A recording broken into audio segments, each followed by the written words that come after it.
Hi friends, welcome back my channel. అందరూ ఎలా ఉన్నారు? బాగున్నారా? నేనైతే చాలా బాగున్నాను ఫ్రెండ్స్. ఈరోజు మన వీడియో ఏంటంటే బోటి ఇంకా శనగపప్పు రెసిపీ ఎలా చేయాలో నా స్టైల్లో మీతో నేను షేర్ చేసుకోవాలనుకుంటున్నాను. సో వీడియో లాస్ట్ వరకు చూడండి. బోటి ఇంకా శనగపప్పు చేయడానికి ముందుగా బోటీని ఒక కుక్కర్లో వేసి కొంచెం పసుపు వేసి స్టవ్ మీద పెట్టి విజిల్స్ పెట్టుకోవాలి, ఒక 7 to 8. సో బోటి బాయిల్ అయ్యేలోపు ఒక కళాయి తీసుకొని స్టవ్ మీద పెట్టి అందులో ఆయిల్ వేసుకొని ఆనియన్స్ చిన్నగా కట్ చేసుకొని వేసుకోవాలి. లైట్గా ఆనియన్స్ ఫ్రై అయిన తర్వాత పచ్చిమిర్చి ఇంకా కరివేపాకు కూడా వేసుకొని అది కూడా కొంతసేపు ఫ్రై అవనివ్వాలి. ఇప్పుడు ఇందులోకి ఒక మసాలా ప్రిపేర్ చేసుకోవాలి. టమాటో ఇంకా అల్లం వెల్లుల్లి జీలకర్ర ధనియాలు కలిపి ఒక పేస్ట్లా చేసుకొని ఆ పేస్ట్ కూడా ఇందులో యాడ్ చేసుకోవాలి. యాడ్ చేసి ఆ పేస్ట్ అంతా కూడా కంప్లీట్గా మీరు మిక్స్ చేసుకోవాలి. ఆనియన్స్ అది కలిపి కంప్లీట్గా వాటర్ ఏం లేకుండా ఆయిల్ అంతా పైకి వచ్చేలాగా ఫ్రై అవ్వాలి మసాలా. అలా ఫ్రై అయిన మసాలాలో మీరు ముందుగా ఉడికించి పెట్టుకున్న బోటి ఏదైతే ఉంటుందో ఆ బోటి యాడ్ చేసుకోండి. యాడ్ చేసేసుకొని ఈ మసాలా అంతా బోటీకి పట్టేలా ఫుల్గా మిక్స్ చేసుకోండి. కంప్లీట్గా ఆ పీసెస్ అన్నిటికీ మసాలా పట్టాలి, అప్పుడే కర్రీ టేస్ట్గా ఉంటుంది. మీరు ముందు ఒక 1/2 అవర్ ముందు శనగపప్పు అన్నది నానబెట్టి పక్కన పెట్టుకోవాలి ఫ్రెండ్స్. అప్పుడు మీకు కొంచెం ఈజీగా శనగపప్పు అన్నది బాయిల్ అవుతుంది.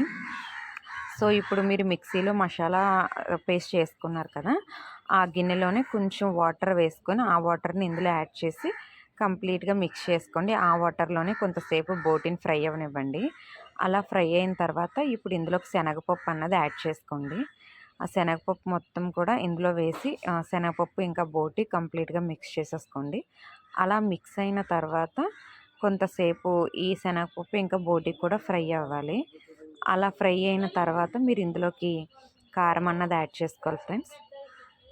నేనైతే ఒక 3 స్పూన్స్ కారం యాడ్ చేసుకుంటున్నాను, బట్ మీరు ఎంత వేసుకుంటారో మీ ఇష్టం అది.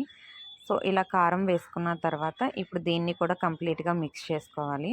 ఆ కారం అంతా కూడా పీసెస్కి పట్టేలాగా మొత్తం కలుపుకోవాలి. అలా కలుపుకున్న తర్వాత మనం ముందుగా బోటీని కుక్కర్లో బాయిల్ చేసుకున్నాం కదా, అందులో ఏదైతే వాటర్ ఉంటుందో ఆ వాటర్ని ఇందులో యాడ్ చేసుకోవాలి ఫ్రెండ్స్. అలా వాటర్ వేసుకొని మొత్తం మిక్స్ చేసి మూత పెట్టేసి ఒక 10 మినిట్స్ వరకు దాన్ని బాయిల్ అవ్వనివ్వాలి. సో కర్రీ 10 మినిట్స్ అలాగా మొత్తం అలా వదిలేసేయండి, మూత పెట్టి బాయిల్ అవుతుంది.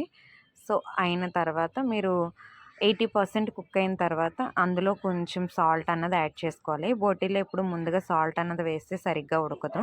సో 80% కుక్ అయిన తర్వాత వేస్తే పీస్ చాలా స్మూత్గా సాఫ్ట్గా కుక్ అవుతుంది.